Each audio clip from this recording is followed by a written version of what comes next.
여러분, 혹시 우리나라가 OECD 회원국 가운데 노인 빈곤율 1위라는 사실을 알고 계셨나요? 단순히 그렇다더라 하고 흘려보낼 통계가 아닙니다. OECD가 정의하는 노인 빈곤율은 65세 이상 인구 중 중위소득의 50% 이하로 살아가는 비율을 의미하는데 한국은 이 수치가 40% 안팎으로 OECD 평균의 3배 수준에 이릅니다. 다시 말해 노후에 접어든 10명 중 4명이 사실상 최소한의 생활 안정도 보장받지 못하는 상태라는 뜻입니다. 이는 일시적인 경기 문제나 특정 세대의 불운이 아니라 구조적으로 누적된 결과입니다. 이 현상이 더 심각한 이유는 고령화 속도와 맞물려 있기 때문입니다. 한국은 세계에서 가장 빠르게 늙어가는 나라 중 하나입니다. 불과 20여 년 전만 해도 고령사회 진입을 논의하던 단계였지만 이제는 초고령사회 진입이 눈앞에 와 있습니다.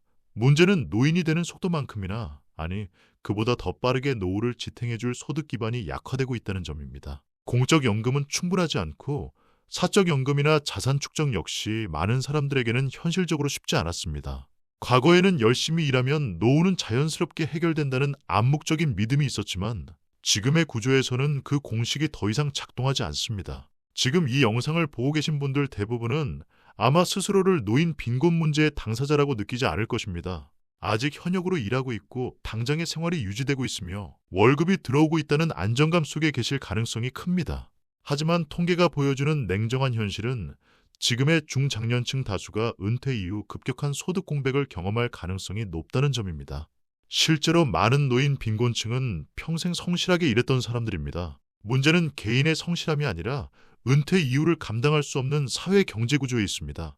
이제 이 문제는 단순히 복지나 정책의 영역을 넘어섭니다. 생활 방식 자체가 달라져야 하고 자산을 바라보는 관점도 바뀌어야 하며 무엇보다 노후는 나중에 생각해도 된다는 인식에서 벗어나야 합니다. 과거에는 직장과 국가가 노후의 상당 부분을 책임져주는 구조였다면 지금은 개인이 스스로 대비하지 않으면 급격히 취약해지는 구조로 바뀌었습니다. 노인 빈곤율 1위라는 현실은 우리 사회가 앞으로 어떤 선택을 하지 않으면 어떤 미래를 맞이하게 될지를 이미 보여주는 경고 신호라고 볼 수 있습니다. 먼저 우리 사회가 얼마나 급격하게 변하고 있는지부터 살펴볼까요? 예전에는 한 가족당 6명 이상의 형제 자매가 있었고 자녀 수도 많아 부모를 부양하는 데 큰 무리가 없었습니다. 하지만 지금은 어떤가요? 1에서 2명의 자녀로 줄어들면서 각자의 삶에 할애할 수 있는 자원과 시간은 훨씬 적어졌죠. 게다가 부모님 세대는 자녀 교육과 부양에 막대한 노력을 쏟아부었지만 자녀 세대는 자신의 생존과 미래에 더 집중해야 하는 시대가 되었습니다. 쉽게 말해 가족 내에서 서로 돕는 전통적인 의무감만으로는 더 이상 노후를 지탱하기 어려운 구조인 것이죠. 그렇다면 다른 나라들은 어떻게 하고 있을까요? 예를 들어 일본에서는 효도라는 개념이 경제적 지원보다는 정기적인 연락과 방문 등으로 독립적인 삶을 존중하는 방향으로 바뀌고 있습니다. 이런 사회에서는 부모와 자녀가 각자의 삶을 건강하게 유지하면서도 정서적 연결을 이어가죠. 우리 사회도 이런 변화가 필요합니다. 상호 의존적 관계에서 벗어나 각자의 노후 준비를 우선시하고 가족 간 지원은 부차적인 역할로 받아들이는 태도가 중요해졌습니다. 그런데 노후 생활을 준비한다는 것이 현실에서는 얼마나 복잡한 문제인지는 아마 여러분도 공감하실 겁니다. 한적한 시골에 펜션을 짓고 여유롭게 살고 싶다는 꿈도 있지만 실제로는 관리 비용과 노동 강도가 만만치 않고 의료 시스템의 접근성 문제도 큽니다. 그래서 점점 많은 시니어들이 도시에서의 생활을 선호하고 있고 실버타운이나 시니어 커뮤니티 같은 새로운 형태의 주거 모델이 주목받고 있습니다. 이 역시 개인의 라이프 스타일과 욕구가 다양해지고 있다는 신호입니다. 그리고 여러분, 지금은 핵개인의 시대라는 점도 기억하세요. 핵개인이란 독립성을 유지하면서도 본인의 욕망과 취향을 솔직하게 표현하는 사람을 의미합니다. 노후의 삶도 마찬가지입니다. 연령이나 가족이라는 틀에 얽매이지 않고 자신이 좋아하는 일과 사람들과 함께하는 삶의 방식을 스스로 선택하는 것이 핵심이죠. 실제로 같은 부부라도 각자의 취향이나 생활 방식을 존중하며 각자 시간을 보내기도 합니다. 이처럼 사회 전반이 수직적인 위계에서 벗어나 수평적이고 평등한 관계로 변하고 있다는 점에 주목해야 합니다. 그렇다면 우리는 어떻게 새로운 인간관계를 형성하고 삶의 만족을 높일 수 있을까요? 우선 자신이 무엇을 좋아하고 잘하는지를 탐색하는 것이 중요합니다.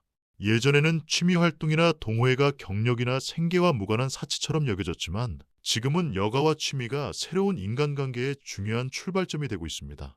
예를 들어 은퇴 후 색소폰 동호회에 참여해 만난 사람들이 새로운 가족처럼 느껴질 수 있습니다. 이런 관계는 혈연이나 지연이 아닌 선택된 연대이기에 더욱 깊고 의미 있습니다. 그리고 인간관계에서 나이와 지위를 기준으로 하는 전통적인 수직적 관계를 내려놓는 것이 매우 필요합니다.